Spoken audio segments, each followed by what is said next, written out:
Alright, so I wanted to make a follow-up video about the William Jackson III trade to the Pittsburgh Steelers. This is a major boom or bust trade in my opinion.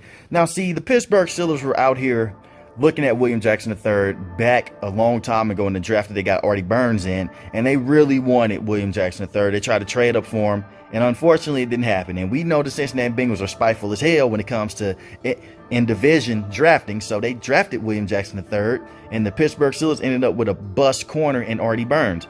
Now some time has went by, and they had Coach Austin, the current defensive coordinator for the Pittsburgh Steelers. He was over there with the Cincinnati Bengals, and he coached up William Jackson III to be a very good, solid corner in the NFL when he was with the Cincinnati Bengals. He dealt with some injuries, but he looked really good with the Cincinnati Bengals. That's what I will say. So out of nowhere, he had a major last year with the Cincinnati Bengals, and the Washington Commanders come out and they say, you know what, we're going to sign you to a 3-year deal. They give William Jackson III a big money contract. First year, very shaky, very inconsistent. And this year was terrible. He couldn't cover anybody. This year was a terrible year for William Jackson III. And a lot of people are asking, why are the Pittsburgh Steelers trying to sign corners and trying to go after corners all the time that are always out and having a bad season? And they always try to get guys in their secondary to try to be a better solution to the problem that they already have. The Pittsburgh Steelers this season have struggled against wide receivers in general. We saw what A.J. Brown did in the first half. We saw what Gabriel Davis did as well. The secondary's been getting roasted and toasted. Safety's been getting Randy Moss treatment. I'll say that. And they've been getting burned like no tomorrow.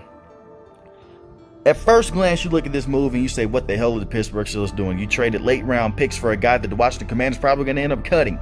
Well, the Pittsburgh Steelers wanted this guy from day one. That's one, like I mentioned before, Mike Tomlin scouted this guy up. That was the #1 corner on their board when they desperately needed secondary help. This is when the secondary was terrible, and Artie Burns was your #1, and Sean Davis was at your safety position, strong safety.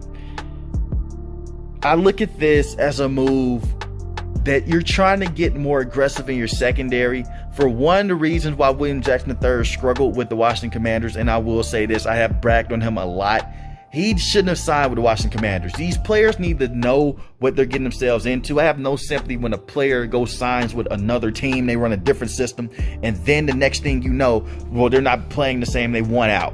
No, your ass shouldn't have signed that contract because you should have looked deeper into the team that you were getting with. I have very low expectations with William Jackson III in this system.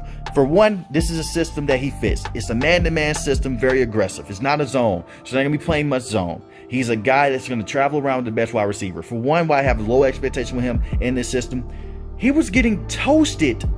Toasted. Let me say it again. He was getting toasted by the Dallas Cowboys the entire game, by Cooper Rush and company.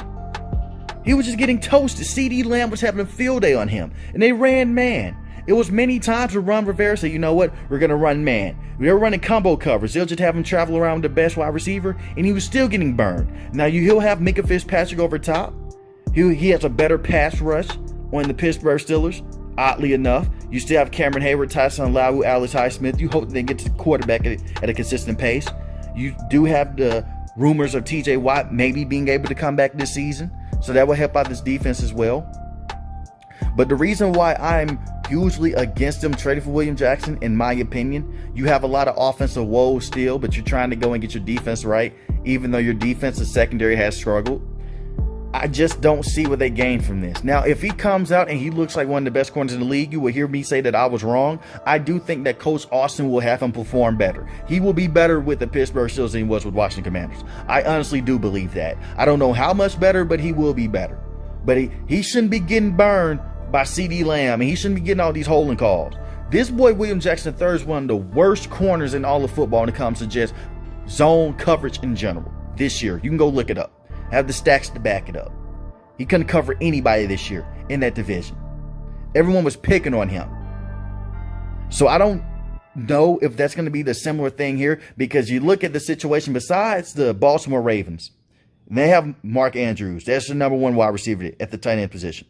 You have Amari Cooper, who's a phenomenal route runner, who could give William Jackson III problems. You have that plethora of weapons with the Cincinnati Bengals and Jamar Chase, T. Higgins, Tyler Boyd. And the Pittsburgh Steelers already struggle with wide receivers such as A.J. Brown, Gabriel Davis, Stephon Diggs. They suffered with all of those guys. So I understand why they made the trade. I just don't understand why you made the trade for this corner. I agree with my boy Ross Swisher. He's always in the comment section showing support. Shout out to him. I agree with what he said. You should have went and got Stephon Gilmore instead of letting the Panthers trade for him a couple years ago. That would have been an amazing trade. If you wanted to get a real good veteran corner, you could have went out there and got a Stephon Gilmore for the same price. Probably would have gotten him for cheaper. So I'm very concerned about this move. I do have faith in Coach Austin. I know a lot of people are down on Coach Austin's defense. I like his defensive adjustments at halftime. I like what he tries to do in the secondary. I think that Coach Tomlin will get the most out of his defensive players. He always does.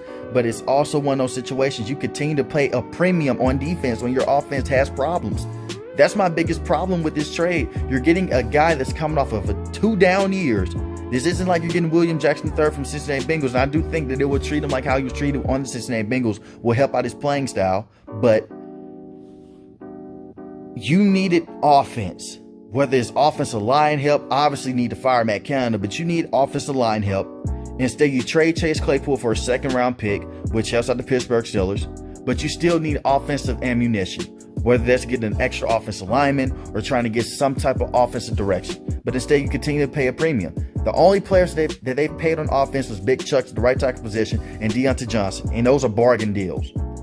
Other than that, you paid Micah Fitzpatrick high money, which is deserved. You paid TJ Watt high money, which is deserved. You paid Cameron Hayward high money, which is deserved. You paid Miles Jack money.